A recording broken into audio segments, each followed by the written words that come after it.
बिस्मिल्लाहिर्रहमानिर्रहीम। आज हम ए लेवल बिजनेस स्टडीज़, इसका कोड है 9609। इसका जो सिलेबस है ये हम स्टडी करेंगे। और बेसिकली ये एक रिक्वेस्ट थी जो प्राचीन एकेडमी के जो हमारा यूट्यूब चैनल है उस पर एक स्टूडेंट हैं, उन्होंने कहा था कि इसके ऊपर थोड़ा सा बताएं कि ए लेवल के अंदर जो बिजनेस स्टडीज़ है उसके टॉपिक्स को समराइज़ करके कि हम एग्जामिनेशन पेपर को कैसे अटेम्प्ट करें। तो चलें, हमने कहा फिर इसके ऊपर एक लेक्चर बनाते हैं, क्योंकि ये उन्हीं की प्रॉब्लम नहीं होगी बल्कि ए लेवल बिजनेस स्टडीज़ में जितने भी स्टूडेंट्स हैं मोर और less they would like to know कि जो एग्ज़ाम्स का जो केस स्टडीज़ है वो थोड़ा सा एक तो बहुत लेंथी होता है और डिफरेंट किस्म के कंसेप्ट उसमें चेक हो रहे होते हैं। तो it's very I mean to say problematic to handle all of the contents के कैसे उसको अटेम्प्ट करें और एक्चुअली सिलेबस में जो चीज़ें हैं उनकी अंडरस्टैंडिंग हमारी कैसे होगी। तो ये हमारा आज का टॉपिक है जो हम देखते हैं इंशाल्लाह कि आपको कुछ हेल्प आउट कर सके ये लेक्चर। तो सबसे पहले हम स्टार्ट करते हैं कि ये जो पेपर 3 है स्पेशली ए लेवल का, इसकी हम बात कर रहे हैं। तो पेपर 3 जो है उसके अंदर देखें है क्या कि 5 क्वेश्चंस एंड 1 ऐसे from a choice of 2 based on A case study के। इसमें जो जो पेपर की जो तरतीब है वो ये है कि 5 क्वेश्चंस आपको दिए हुए होंगे, केस स्टडी दे दी जाएगी जो आप पढ़ेंगे, पूरा एक सिनारियो बिल्ड करेगा वो एक बिजनेस का कि बिजनेस स्टार्ट कैसे स्टार्ट हुआ, स्टार्ट होने के बाद में उसमें क्या क्या चैलेंजेस हैं, वो फिर अगर फॉर एग्जांपल एक्सपेंशन में जा रहा है, लोकल से इंटरनेशनल हो रहा है, मल्टीनेशनल हो रहा है, तो उसको क्या प्रॉब्लम्स आ रही हैं, उसके अंदर इंपोर्ट भी है, एक्सपोर्ट भी है, और पूरा जो बिजनेस है रियल वर्ल्ड के अंदर बिजनेस जिस तरीके से चैलेंजेस फेस कर रहे होते हैं बिल्कुल उसी तरीके से ये जो केस स्टडी है मोर और लेस इसी तरीके से होता है पूरे का पूरा। कि तो उसके अंदर से आपको देने के बाद में जो आपसे रिक्वायर्ड होगी वो ये होगी कि आपको 5 क्वेश्चंस करने होंगे, और अगर आपने ढंग से उसको नहीं पढ़ा है तो आप ये जो जो क्वेश्चंस हैं वो अटेम्प्ट ही नहीं कर सकते आप ढंग से, क्योंकि आपको पता होना चाहिए। फिर एक सेक्शन बी होगा इसका, तो सेक्शन ए जो है उसमें 5 क्वेश्चंस हैं और सेक्शन बी जो है उसके अंदर दो आपके पास चीज़ें होंगी, दो में से किसी एक का आपके पास ऑप्शन होगा कि आप कर लें। और based on the additional A level syllabus content and also assumes knowledge and understanding of the as level syllabus content. 100 marks का पेपर है। इसके अंदर इंपॉर्टेंट चीज़ ये है कि एएस लेवल, क्योंकि डेफिनेटली अगर आप ये पेपर अटैम्प्ट कर रहे हैं तो आपने एएस लेवल का पेपर अटैम्प्ट किया होगा, तो उसकी जितनी भी एज्यूम नॉलेज है वो आपके पास होनी चाहिए। अगर वो आपके पास नहीं है तो फिर ये पेपर P3 आपके लिए मुश्किल होगा। पेपर 2 जो है जो डेटा रिस्पॉन्स होता है, रिस्पॉन्स पर होता है पूरा, वो आपको जितना भी सिलेबस है और जो कुछ भी आपने अटेम्प्ट किया है वो नॉलेज आपकी रिटेन होनी चाहिए, आपकी अंडरस्टैंडिंग क्लियर होनी चाहिए चीज़ों की। अब देखिए इसके अंदर होता क्या है, इसके अंदर एक तो सिलेबस का एम हम समझते हैं कि एक्चुअली एग्जामिनर हमसे चाहता क्या है कि हम जब इस पेपर को कर लें तो हमारी कौन सी स्किल्स हैं जो डेवलप हो, जो फ्यूचर के अंदर हमारी लाइफ में भी हेल्प करें और हमारी आगे की स्टडीज़ जो भी हम कर रहे हैं उसके अंदर भी ज़िंदगी हमारी आसान हो और हमारी अंडरस्टैंडिंग एक सर्टेन लेवल की डेवलप हो जाए बिजनेस से मुताल्लिक।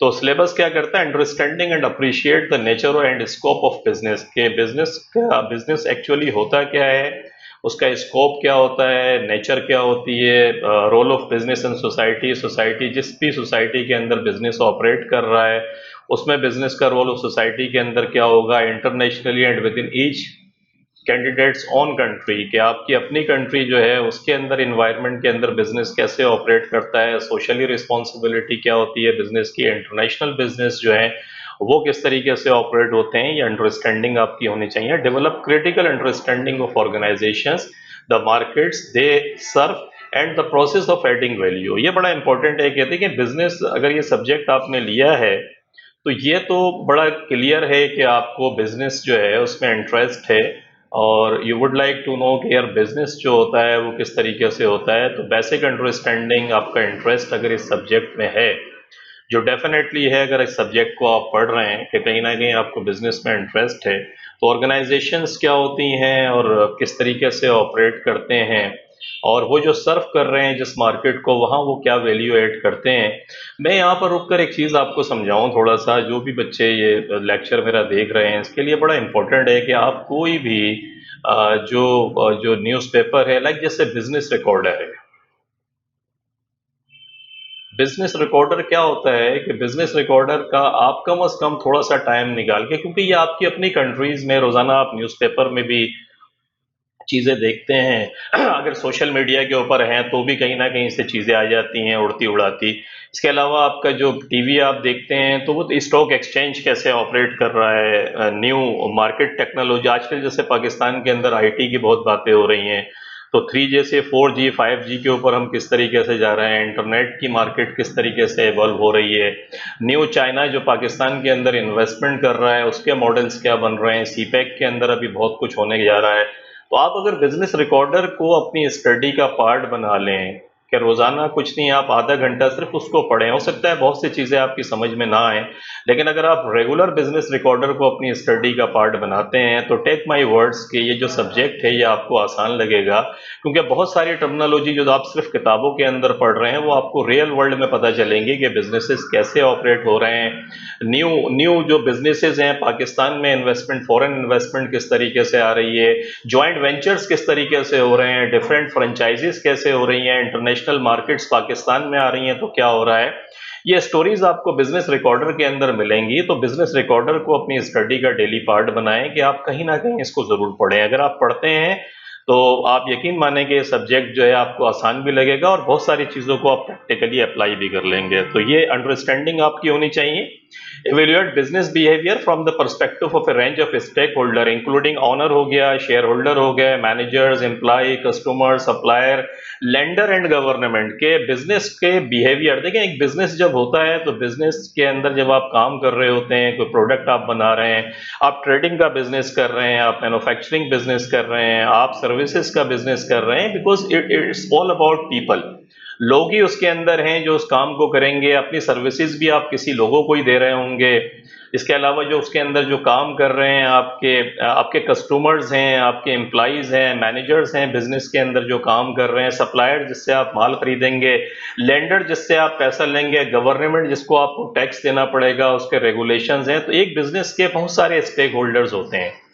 आप बिजनेस करते हैं तो ये तमाम स्टेक होल्डर्स का बिहेवियर क्या है। कौन एम्प्लॉई के सबसे बड़ा बिहेवियर ये है कि उसको सिक्योरिटी जॉब की चाहिए, वो चाहता है उसकी जॉब सिक्योर हो, प्रमोशंस हो रहे हो, उसको तनख्वाह मिल रही हो, स्टेडी जॉब हो। मैनेजर्स जो हैं उनको उनको ग्रोथ चाहिए उसके अंदर। कस्टमर जो है उसको एक अच्छी प्रोडक्ट चाहिए, उसको आफ्टर सेल सर्विस जो है वो बेहतरीन किस्म की चाहिए। सप्लायर को पैसा टाइम के ऊपर चाहिए कि जो माल उसने आपको दिया है वो वक्त पर मिल जाए। लेंडर ये कहता है कि जो पैसा आपने उसने आपको दिया है वो सिक्योर भी है या नहीं है, उसके आगे ऐसा तो नहीं होगा पैसा ही डूब जाएगा। गवर्नमेंट ये कहती है कि आप इलीगल कोई काम तो नहीं कर रहे हैं, आप जो पैसा कमाते हैं उसको टैक्स दे रहे हैं, गवर्नमेंट को नहीं दे रहे हैं। तो इन सबके जो बिहेवियर हैं वो डिफरेंट हैं, और वो डिफरेंट इसलिए हैं कि उनके स्टेक अलग अलग हैं, हर आदमी डिफरेंट चीजें लेकर घूम रहा है। तो एक बिजनेस को जब आप स्टडी कर रहे हैं तो इन सब का पर्सपेक्टिव आपके पास होना चाहिए कि ये क्या है। तो ये एक अंडरस्टैंडिंग आपकी डेवलप होनी चाहिए। Develop an awareness of the political, economic, social, technological, legal environment and ethical issues associated with business activity. कि इस बिजनेस एक्टिविटी जब चल रही होती है तो देखिए वो रियल टाइम एनवायरनमेंट के अंदर बिजनेस हो रहा है। पॉलिटिकल सिचुएशन बहुत बहुत इंपॉर्टेंट है। एक पॉलिटिकल गवर्नमेंट आती है, उसके अपने मामलात होते हैं, वो दूसरी आएगी तो बिजनेस पे डायरेक्ट इफेक्ट होता है। बहुत सारे बिजनेसेस ऐसे हैं कि जो प्रॉब्लम्स का शिकार हो जाते हैं, क्योंकि गवर्नमेंट जब चेंज होती है तो उनके अपने स्टेक्स होते हैं। इकोनॉमिक आपकी इकोनॉमिकल कंडीशन मुल्क की जो है आपके, अभी से कोविड आया, देखें एक कंडीशंस थी, तो कोविड में पूरी इकोनॉमी क्योंकि डूब गई, तो पता नहीं मल्टी बिलियंस डॉलर का नुकसान हुआ पूरी दुनिया को, इकोनॉमी पूरी डूब गई। सोशल इसलिए कि बिजनेस आप ऑपरेट कर रहे हैं रियल वर्ल्ड के अंदर, उससे कोई लोगों को तो नुकसान नहीं पहुंच रहा है, आप सोसाइटी को भी बेनिफिट पहुंचा रहे हैं। कोई ऐसा काम तो नहीं कर रहे हैं कि आपका एमिशन हो रही है, आपकी इंडस्ट्रियल फैक्ट्री है वहां से केमिकल्स आप डिस्पोज सही तरीके से नहीं करते, जिसकी वजह से लोगों की जान को खतरा हो जाता है। People will come on road के यार ये क्या हो रहा है। सोशल रिस्पॉन्सिबिलिटी आपकी है। अच्छी कंपनीज क्या करती हैं कि वो CSR भी उनके अंदर होता है, कारपोरेट सोशल रिस्पॉन्सिबिलिटी का कंसेप्ट है, बिकॉज यू आर आप बिजनेस एक रियल वर्ल्ड में चल रहा है। टेक्नोलॉजिकल के इम्पैक्ट बहुत इंपॉर्टेंट है। लीगल लेजिस्लेशन कैसी है, वो आपके बिजनेस पे क्या इम्पैक्ट, नए अगर कवानीन बन रहे हैं, FBR है, जो भी टैक्सेशन का इदारा है वो नए कवानीन लेकर आता है, गवर्नमेंट कुछ लीगल कुछ चीज़ें कानून पास कर देती है, तो आपके बिजनेस पे उसका इम्पैक्ट क्या पड़ रहा है। इन्वायरमेंटल जो है एक बड़ा इंपॉर्टेंट है। एथिकल इश्यूज भी हैं बिजनेस के, कि बिजनेस एथिकल होना चाहिए, ये नहीं कि आप अनएथिकल किस्म के बिजनेस कर रहे हैं। तो बिजनेस मकसद any activity for earning profit, और अर्निंग प्रॉफिट के लिए आप कोई भी वेंचर करने जाएंगे तो वो रियल वर्ल्ड में होगा, रियल वर्ल्ड के अपने इश्यूज हैं। तो आपकी अंडरस्टैंडिंग जो है इन तमाम चीजों के ऊपर क्लियर होनी चाहिए।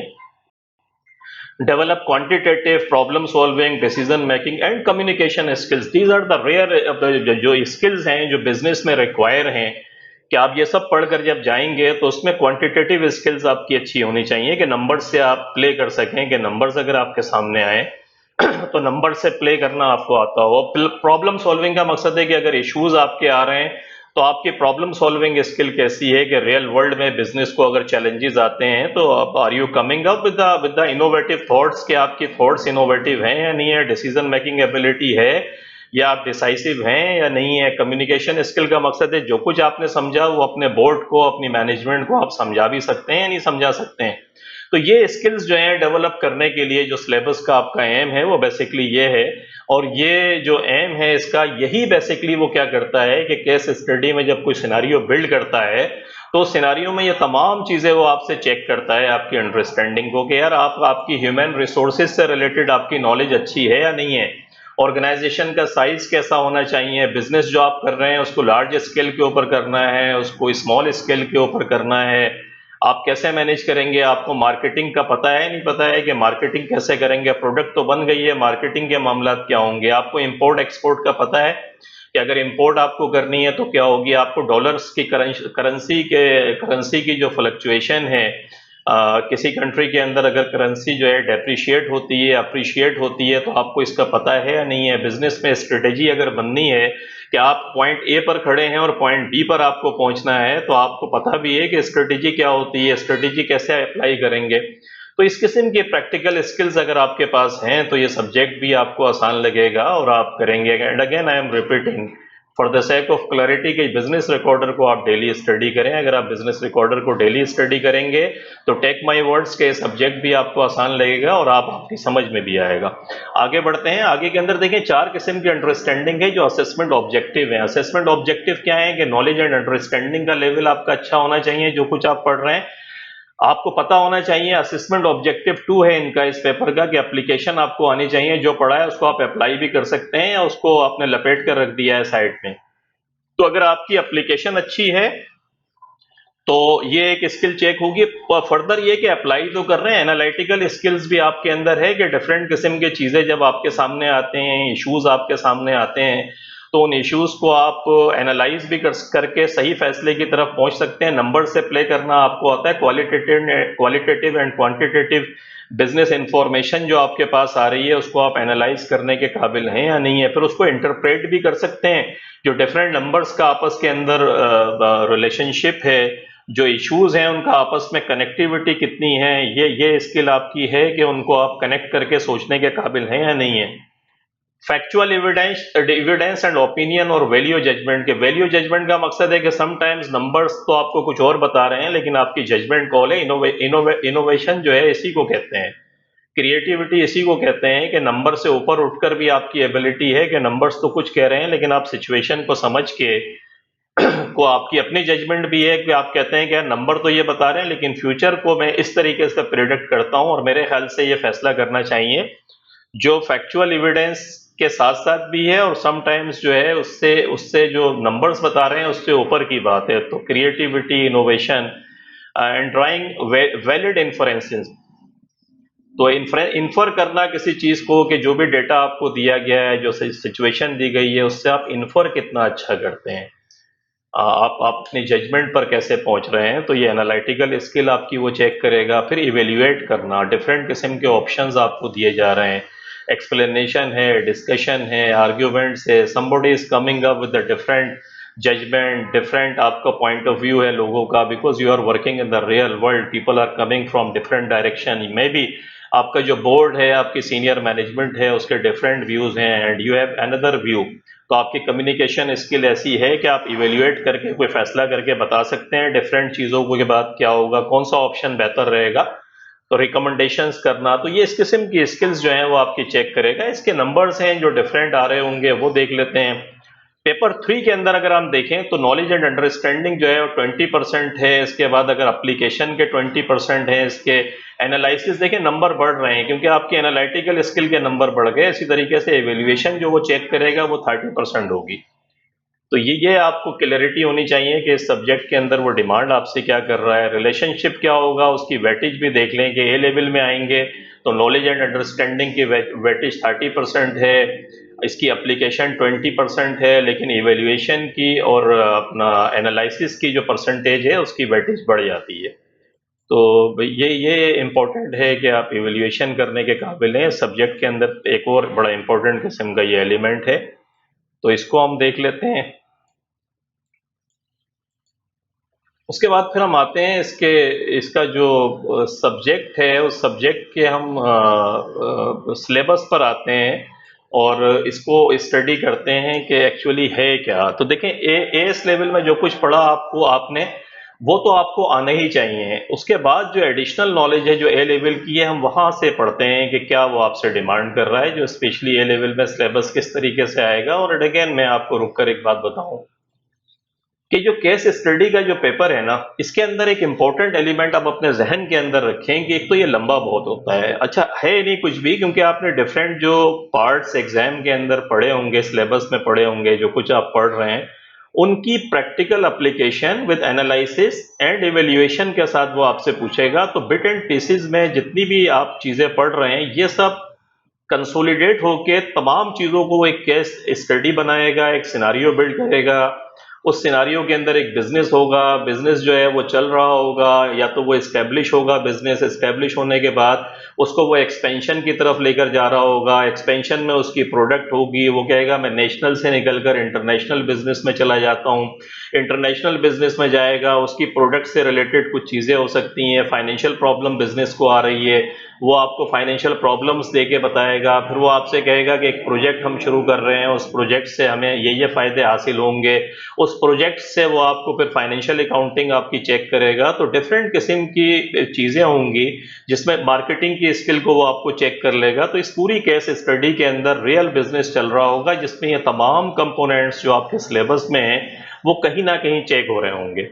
तो अगर आपने सिलेबस के तमाम कंटेंट्स को ढंग से पढ़ा है, आपकी समझ में ये कंटेंट्स आ गए हैं और केस स्टडी की आप रेगुलरली प्रैक्टिस कर रहे हैं, तो फिर होपफुली आपके लिए आसान भी होगा। इंपॉर्टेंट स्किल्स जो आपकी केस स्टडी में रिक्वायर्ड हैं आपको, वो एक तो ये है कि आपकी आपकी रिटेंशन पावर अच्छी होनी चाहिए, आपकी राइटिंग स्किल बहुत अच्छी होनी चाहिए। क्योंकि अगर आप फॉर एग्जाम्पल आपको पता बहुत कुछ है लेकिन अगर आप उसे लिख ही नहीं पा रहे हैं तो भी आपका पेपर लॉस्ट हो जाएगा, क्योंकि नॉलेज आपकी बहुत है, आप लिख ही नहीं पाए, उसको एक्सप्रेस ही नहीं कर पाए नॉलेज को।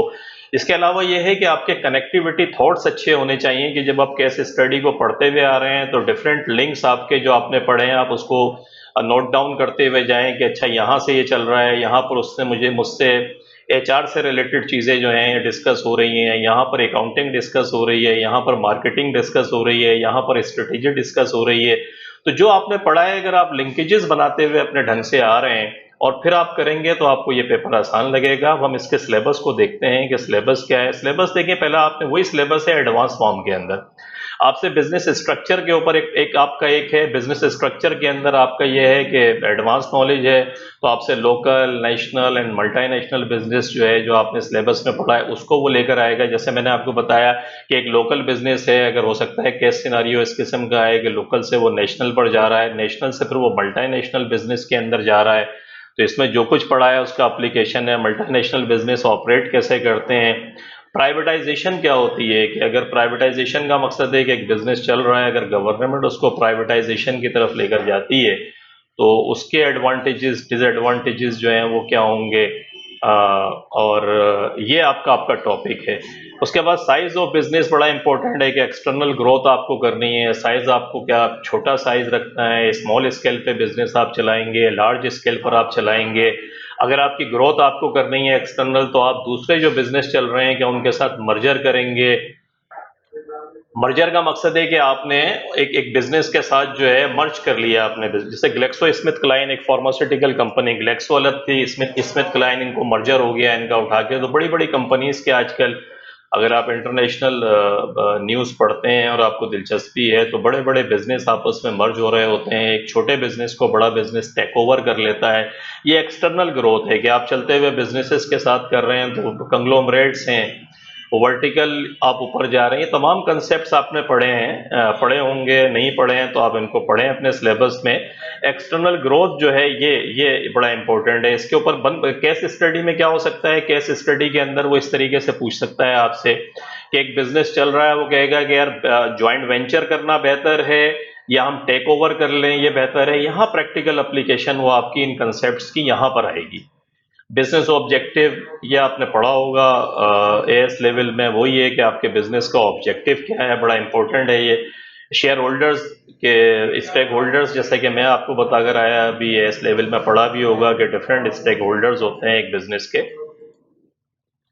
उसके बाद आते हैं external influences on business activity. Political and legal, जैसा कि मैंने कहा कि पॉलिटिकल एंड लीगल का बड़ा इम्पैक्ट होता है कि लीगल फ्रेमवर्क क्या है। एक नई गवर्नमेंट आती है, वो लेजिस्लेशन करती है, ये वेजेस वगैरह होती हैं कि बाज़ औक़ात एक लेजिस्लेशन पास होती है कि वेजेस जो है मिनिमम आपको इतनी रखनी है। मार्केटिंग बिहेवियर क्या है, ये आपकी केस स्टडी के अंदर रिलेट कर सकती हैं चीज़ें।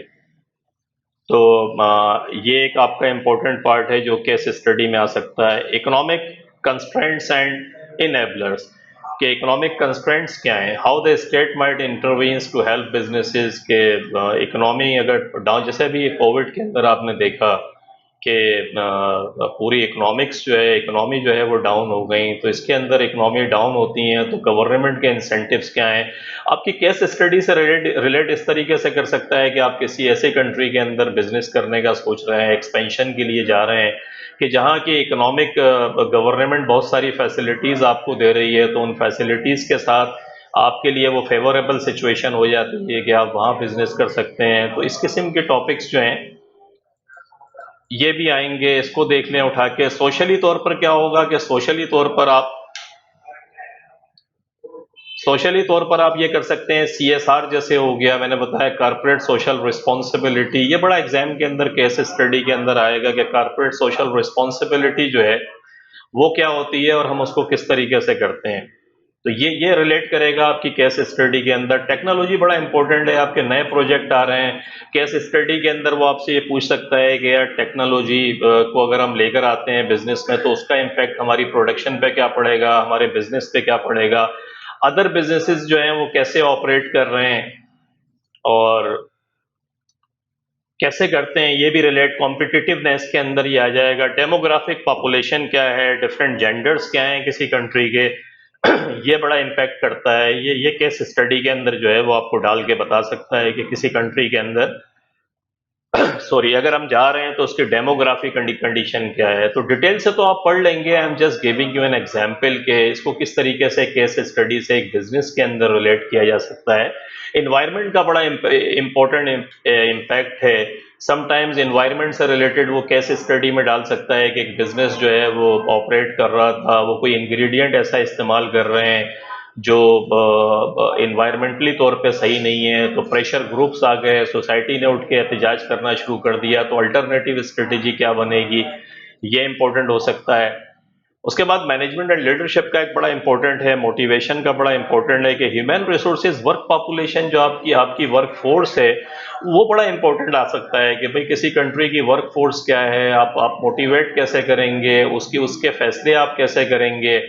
आपको डिफरेंट किस्म के ऑप्शंस अगर दिए जाएं कि उनकी सैलरी जो है उसको फिक्स रखना है, उनको कमीशन बेस लेकर आना है, उनको मोटिवेट कैसे करेंगे, पीपल डीमोटिवेटेड तो नहीं है, वो कहीं कॉम्पिटिटर्स के पास तो नहीं चले जाएंगे, आपका रिटेंशन अच्छा है, लोग आपके पास हैप्पी हैं या नहीं है।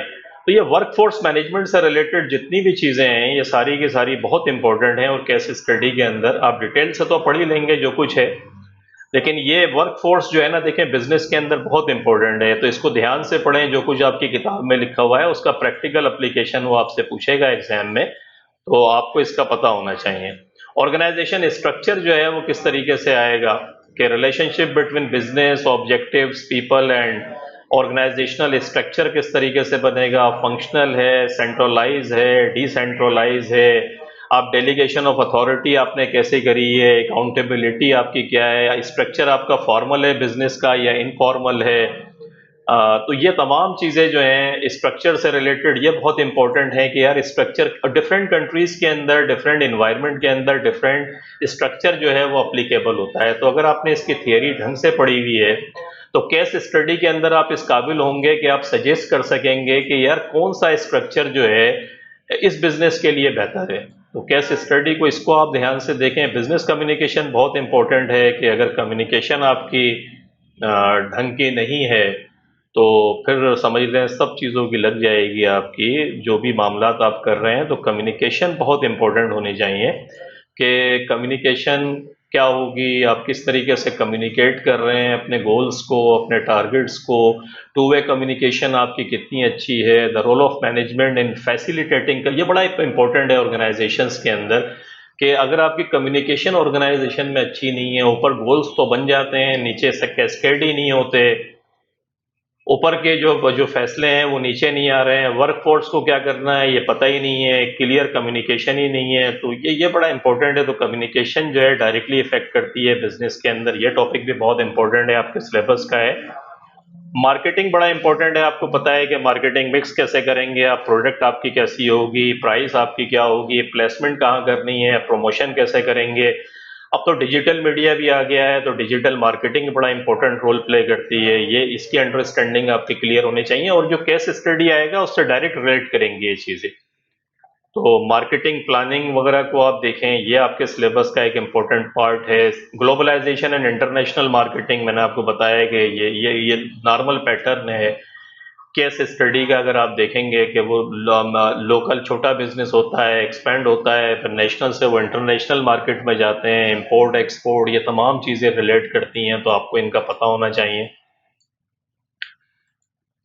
ऑपरेशनल प्लानिंग ये बड़ा इंपॉर्टेंट है कि जो चीज़ें आप बना रहे हैं उसकी planning, ERP enterprise resource planning, आपका जो ईआरपी जो सिस्टम है कंप्यूटर्स का, जो ईआरपी है वो कैसा होगा। इफेक्टिव मैनेजमेंट के लिए ईआरपी का बहुत इंपॉर्टेंट है, रोल है, क्योंकि आप मैनुअली तो आप ऑपरेट कर ही नहीं सकते। हम इस जो दौर में रह रहे हैं और जो बिजनेस इस एज में आया है तो इसके अंदर तो एंटरप्राइज रिसोर्स प्लानिंग बहुत इंपॉर्टेंट है। बड़े बड़े बिजनेसेस जो हैं वो अफोर्ड ही नहीं कर सकते कि बगैर ईआरपी के बिजनेस रन हो रहा हो। तो ईआरपी जो है वो कैसे बिजनेस को इम्प्रूव करता है, जो सिस्टम्स हैं आपके वो सब ऑटोमेशन पे चल रहे होते हैं, वो इम्पोर्टेंट है। इन्वेंट्री मैनेजमेंट, जो मटेरियल है आपको किस तरीके से आप उसको मैनेज करते हैं, कैपेसिटी जो आपके प्लांट की है उसको आप कैसे यूटिलाइज कर रहे हैं, आपकी प्रोडक्शन का मॉडल क्या है। चाइनीज़ की बहुत सारी जो एग्जांपल्स हैं बहुत अच्छी उनका होता है, काइजन है, कॉन्टिन्यूस इम्प्रूवमेंट आपको करनी है। आपके प्रोडक्शन का लीन प्रोडक्शन पे जस्ट इन टाइम इन्वेंट्री आपकी इतनी ही हो आपके पास जितनी आपको चाहिए है, तो जस्ट इन टाइम का कंसेप्ट है। क्वालिटी कंट्रोल के आपकी प्रोडक्शन के हर स्टेप के ऊपर क्वालिटी कंट्रोल हो ताकि आपके डिफेक्ट्स जो हैं कम से कम हो, डिफेक्ट कम होंगे आपके, आपकी प्रोडक्शन अच्छी बनेगी। टोटल क्वालिटी मैनेजमेंट का कंसेप्ट है। बेंचमार्किंग आप करें, बेंचमार्किंग का मकसद है दूसरी जो बेस्ट प्रैक्टिसेस चल रही हैं, आपके कॉम्पिटिटर्स जो हैं कुछ प्रैक्टिसेस को अगर कर रहे हैं तो बेस्ट प्रैक्टिसेस बिजनेस में कौन सी हैं। तो बेंचमार्किंग बहुत इंपॉर्टेंट कंसेप्ट है, क्वालिटी कंट्रोल में भी काम आता है, ये आपके सिलेबस का पार्ट है। प्रोजेक्ट मैनेजमेंट, बगैर प्रोजेक्ट मैनेजमेंट के कोई बिजनेस सर्वाइव ही नहीं कर सकता। डिफरेंट किस्म के प्रोजेक्ट, और ये केस स्टडी के अंदर नॉर्मली हर केस स्टडी का कहीं ना कहीं पार्ट बनेगा। इसलिए बनेगा कि एक ऑटोमेशन प्रोजेक्ट की वो बातें करेगा कि हम एक प्रोजेक्ट लेकर आ रहे हैं, फिर प्रोजेक्ट की आपसे net present value, internal rate of return, ये अकाउंटिंग की भी बातें करेगा, क्रिटिकल पाथ एनालिसिस भी आपसे करवाएगा, उसका एक केस स्टडी का पार्ट बनेगा। ये सब आप पढ़ रहे होंगे कहीं ना कहीं, तो ये बड़ा इंपॉर्टेंट है, आप जहन के अंदर रखें कि कोई बिजनेस जो है न्यू इनिशिएटिव कि उसको इनिशिएटिव लेने पड़ते हैं, इनिशिएटिव के लिए डिफरेंट प्रोजेक्ट उसको लेकर आने पड़ते हैं, डिफरेंट प्रोजेक्ट के लिए पैसा चाहिए होता है, पैसे के लिए फाइनेंस चाहिए होता है, फाइनेंस के डिफरेंट किस्म के सोर्सेज होते हैं, वो फिर किस तरीके से आएंगे, ये प्रोजेक्ट आपके लिए प्रॉफिटेबल भी है या नहीं है, ये आपको देखना पड़ेगा। तो ये एक इम्पोर्टेंट रोल है इसमें। उसके बाद वही देखिए, मैंने कहा कि अकाउंटिंग आ जाएगी, the need of business finance की नीड क्या होगी, सोर्सेज आपके पास क्या क्या है, कॉस्ट की इंफॉर्मेशन आपके पास सही आ रही है या नहीं आ रही है, सॉल्यूशन टू कॉस्टिंग प्रॉब्लम्स, कितने किस्म के कॉस्टिंग प्रॉब्लम्स के अंदर क्या क्या चीज़ें होती हैं, फुल कॉस्टिंग है, वेरिएबल कॉस्टिंग है, कि टेक्निक्स क्या हैं, इसकी कंट्रीब्यूशन कॉस्टिंग है कि जो प्रोडक्ट आप बना रहे हैं उसकी वो उसकी उसकी वेरिएबल कॉस्ट भी पूरी हो रही है नहीं हो रही है, ब्रेक इवन एनालिसिस आप कर रहे हैं कि आपकी फिक्स कॉस्ट एब्जॉर्ब किस तरीके से होगी। तो ये अकाउंटिंग से रिलेटेड चीजें जो आपने पढ़ी हैं, ये देखिए मैं आपको समझा ये रहा हूं कि केस स्टडी के अंदर ये किस तरीके से आएंगी। वो आपको बताएगा केस स्टडी के अंदर कि भाई फाइनेंस चाहिए, फिर वो आपको डिफरेंट कॉस्ट देके कहेगा कि यार ये बताएं कौन सा कॉस्टिंग मेथड जो है वो बेहतर रहेगा इसके अंदर, वेरिएबल कॉस्टिंग क्या का यूज कैसे होगा, आप ये बताएं कि आपकी आपकी ब्रेक इवन एनालिसिस किस तरीके से होगी, कंपनी का ब्रेक इवन किस पॉइंट पर पहुंच कर आएगा। तो ये आपसे स्टडी होगी। अकाउंटिंग भी आपके सब्जेक्ट का पार्ट है, तो अकाउंटिंग फंडामेंटल्स के एक्चुअली अकाउंटिंग होती क्या है ये आपकी क्लैरिटी होनी चाहिए कि अकाउंटिंग क्या होती है एक्चुअली। बिजनेस के अंदर जो इंफॉर्मेशन जितनी भी डिसीजन मेकिंग हो रही होती है उसके लिए क्वांटिटेटिव डेटा जो है, जितना भी क्वांटिटेटिव डेटा होता है उसको एक एक एक इन्फॉर्म एक रीजनेबल तरीके से बना के डिसीजन मेकर के सामने रखना, ताकि वो क्वांटिटेटिव डेटा अपने डिसीजन मेकिंग के अंदर इस्तेमाल कर सकें और इन्फॉर्म्ड डिसीजन कर सकें। ये अकाउंटिंग का पर्पज है। Forecasting and managing cash flow एक बड़ा इंपॉर्टेंट किस्म का एक है कि आप कैश फ्लो, जिस बिजनेस का अच्छा नहीं होता वो बिजनेस फ्लॉप हो जाते हैं, ख़त्म हो जाते हैं। तो कैश फ्लो बजटिंग एक इम्पॉर्टेंट है कि आप बजटिंग बनाते हैं, अपने रिसोर्सेज को कैसे अलाइन कर रहे हैं अपने ऑब्जेक्टिव के साथ। तो क्वांटिटेटिव फॉर्म में जो बजट्स बन रहे हैं, वेरिएंसेस जो आपने सोचा था वो एक्चुअली हुआ या नहीं हुआ, वेरिएंस तो नहीं आ रहे हैं, अगर वेरिएंस आ रहे हैं तो फेवरेबल है अनफेवरेबल है। तो ये इंपॉर्टेंट कंसेप्ट हैं जो वो आपकी केस स्टडी के अंदर आ सकते हैं। और फिर अकाउंट्स हैं, पब्लिश अकाउंट्स जो बनते हैं कि income statement, balance sheet, inventory valuation, depreciation, इनके लिंकेजेस क्या हैं, रेशो एनालिसिस वो आपसे पूछ सकता है कि जो डेटा पब्लिश्ड अकाउंट्स के अंदर है उसके लिंक बनाएं। इन्वेंट्री में के अंदर लीफो फीफो ये तो कहता है कि नोट बी एग्जामिन। तो इन्वेंट्री वैल्यूएशन किस तरीके से होगी, और जो रेशो एनालिसिस है इसके अंदर वो बड़ा इंपॉर्टेंट आ सकता है कि वो आपसे पूछ लेगा डेप्रिसिएशन का रोल अकाउंट्स के अंदर क्या होता है, इम्पैक्ट डेप्रिसिएशन का क्या होगा कि डेप्रिसिएशन, क्योंकि डेप्रिसिएशन का बड़ा इंपॉर्टेंट रोल होता है जितने भी नॉन करंट एसेट्स होते हैं, तो वो आपसे पूछेगा। एनालिसिस ऑफ पब्लिश्ड अकाउंट, ये मैंने कहा कि रेशो एनालिसिस आपका आ सकता है, क्योंकि आप डिफरेंट जो लिंक हैं जो चीज़ें हैं अगर उसको आप इंटरप्रेट ही नहीं कर पा रहे हैं आप डेटा को, तो फिर वो डिसीजन आप किस तरीके से लेंगे। तो ये एक इम्पोर्टेंट रोल है इसके अंदर। इन्वेस्टमेंट अप्रेजल, जैसे कि मैंने कहा कि जब प्रोजेक्ट आएगा तो इन्वेस्टमेंट अप्रेजल आ जाएगी कि आपका पे बैक मेथड है, अकाउंटिंग रेट ऑफ रिटर्न है, discounted cash flow, net present value, IRR, qualitative factors in investment appraisal, ये प्रोजेक्ट फॉर्म के अंदर वो आपसे पूछेगा। फिर स्ट्रेटेजिक मैनेजमेंट आ जाएगी कि आप एक पॉइंट पर खड़े हुए हैं, दूसरे पॉइंट पर कैसे पहुंचेंगे। स्ट्रेटेजिक क्या होती है, एक तो टैक्टिक्स होती है, डे टू डे ऑपरेशंस को चलाने के लिए जो स्ट्रेटेजी होती है वो तो टैक्टिकल टाइप की होती है, लेकिन लॉन्ग टर्म अगर आप बात करें तो स्ट्रेटेजिक मैनेजमेंट में आ जाता है कि आपको लॉन्ग टर्म के अंदर बिजनेस कहाँ जाता है। इसके डिफरेंट टूल्स होते हैं कि वो आपको देगा एग्जाम के अंदर। शॉर्ट एनालिसिस है, आपकी स्ट्रेंथ क्या है, वीकनेस क्या है, अपॉर्चुनिटी क्या है, थ्रेट है। फिर डिफरेंट मॉडल हैं कुछ बिजनेस के, पोर्टर्स का 5 फोर्सेस मॉडल है, कोर कॉम्पिटेंसीज है, बोस्टन मैट्रिक्स हो गया, ये आपने पढ़ा होगा। ये फिर वो एनालाइज करने के लिए आपको सिचुएशन के हिसाब से दे देगा। जैसे पेस्ट का मॉडल बड़ा अच्छा है, पॉलिटिकल इकोनॉमिक, ये बड़ा इंपॉर्टेंट है और एग्जाम में केस स्टडी में कहीं ना कहीं ये आएगा। ये इन तमाम के तमाम को आप ध्यान से पढ़ें। सोशल टेक्नोलॉजिकल इम्पैक्ट क्या होंगे गिवन सिचुएशन के अंदर, तो इसको देख लें। स्ट्रेटेजिक पर चॉइस आपके पास क्या होगी, स्ट्रेटेजी क्या बनाई, एनालाइज कैसे किया, चॉइस फिर कैसे करेंगे, उसके मेथड्स आपके पास आ जाएंगे कि कौन सी स्ट्रेटेजी आप चूज कर रहे हैं इसके अंदर। फिर उसको इम्प्लीमेंट कैसे करेंगे, बिजनेस प्लान कैसे बनेगा, कारपोरेट कल्चर क्या होता है। फिर चेंज कल्चर बड़ा इंपॉर्टेंट है कि अगर बिजनेस एक चेंज कल्चर के अंदर बिजनेस को कैसे ऑपरेट करते हैं। तो ये इस किस्म की चीज़ें, कंटिजेंसी प्लान के एक प्लान आपका फेल हो जाता है तो दूसरा प्लान किस तरीके से लाएंगे। क्राइसिस मैनेजमेंट एक बड़ा इंपॉर्टेंट है कि आप क्राइसिस मैनेजमेंट किस तरीके से करेंगे। तो ये तमाम चीज़ें आपने देखा कि आपके सिलेबस का पार्ट क्या है।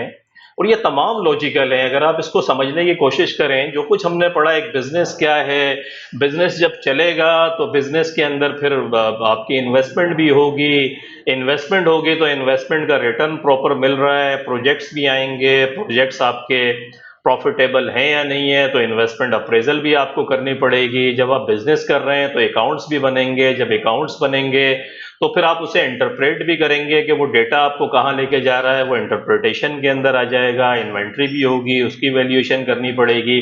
फिक्स एसेट्स अगर आप बिजनेस में इस्तेमाल कर रहे हैं तो डेप्रिसिएशन का इम्पैक्ट भी आपको देखना पड़ेगा।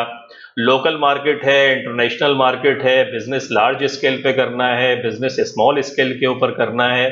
तो ये तमाम टॉपिक्स, कॉस्टिंग बहुत इंपॉर्टेंट है कि कॉस्टिंग की बेसिस के ऊपर आप देख रहे होंगे कि क्या होगा। तो ये तमाम टॉपिक्स जो आपके सिलेबस का पार्ट है, ये कहीं ना कहीं वो एग्जाम्स में आपको चेक करेगा इसके कंसेप्ट्स को। और अगर ये आते हैं तो इसमें देखें 2-3 किस्म की बड़ी इंपॉर्टेंट। एक तो आप ध्यान से पूरा अपना सिलेबस पढ़ें जो कुछ पढ़ा है, उसके बाद जैसे कि मैंने कहा कि राइटिंग स्किल्स आप अच्छी करें अपनी, कि आपकी राइटिंग स्किल्स अच्छी हों, आप लिख सकें, आपके कंसेप्ट्स अच्छे होने चाहिए चीज़ों के। ये दूसरी अंडरस्टैंडिंग आपकी क्लियर हो गई जो आप केस स्टडी को बहुत आराम से अटेम्प्ट कर सकते हैं।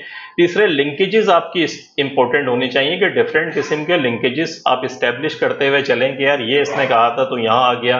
क्वेश्चन को बहुत ध्यान से पढ़ें आप उठा के, और एनालाइज करना चीज़ों को, डिफरेंट एनालाइज करना और इवेल्युएट करना के इवेल्युएशन।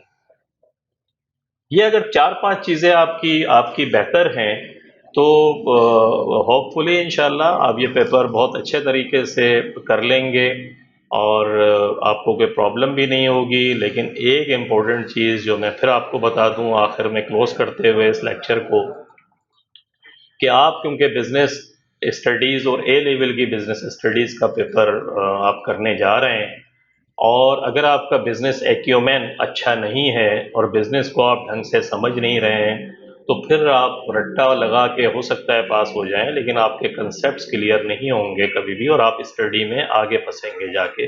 तो इसको ढंग से समझने का एक तरीका ये है कि अपना इंटरेस्ट बिल्ड करें बिजनेस के अंदर। और इंटरेस्ट बिल्ड करने का आसान तरीका, आप किताब में तो जो कुछ पढ़ रहे हैं पढ़ते रहें। मैंने आपको जो चीज़ बताई वो बहुत इंपॉर्टेंट है आज के लेक्चर में। आप बिजनेस रिकॉर्डर या कोई भी बिजनेस का मैगजीन आप पकड़ लें उठा के, बिजनेस रिकॉर्डर आराम से मिल जाता है, आप चाहें तो डेली लगा लें या हफ्ते के अंदर। तो बिजनेस रिकॉर्डर को आप अपनी स्टडी का पार्ट बना लें। आप यकीन माने इसको आधा घंटा पढ़ें रोजाना, जब तक आपके एग्जाम्स नहीं होते अपनी रेगुलर स्टडी के साथ इसको शामिल कर लें। और इसमें सिर्फ हेडिंग वेडिंग पढ़ें, कोई इंटरेस्ट हो कि डिफरेंट कंपनीज पाकिस्तान में कैसे ऑपरेट कर रही हैं, रेगुलेटर किस तरीके से आ रहा है, आपकी सोशल कारपोरेट रिस्पॉन्सिबिलिटी जो है उस वो क्या है, डिफरेंट प्रेशर्स ग्रुप क्या बिल्ड हो रहे हैं बिजनेस के ऊपर, इन्वायरमेंटल रिस्पॉन्सिबिलिटी किस तरीके से बनती है, किसी बिजनेस के रिजल्ट्स जो हैं उसमें पब्लिश हो रहे हैं तो उसमें रेशो एनालिसिस क्या बता रही है, किस कंपनी के शेयर जो हैं आगे बढ़ेंगे, और बढ़ेंगे तो उसकी बेसिस क्या है, वो बिजनेस क्या करने जा रही है, लीडरशिप जो है किस किस्म की है, लीडरशिप का रोल क्या है, मोटिवेशन क्या होता है, आपकी आपकी पे स्ट्रक्चर पाकिस्तान में किस तरीके से चेंज हो रहा है। ये इतनी चीज़ें आपको पढ़ने को मिलेंगी और आप थ्योरी भी पढ़ रहे होंगे, तो उसके बाद इंशाल्लाह आपको ये पेपर आसान लगेगा और आप बहुत इत्मीनान से इसको कर लेंगे।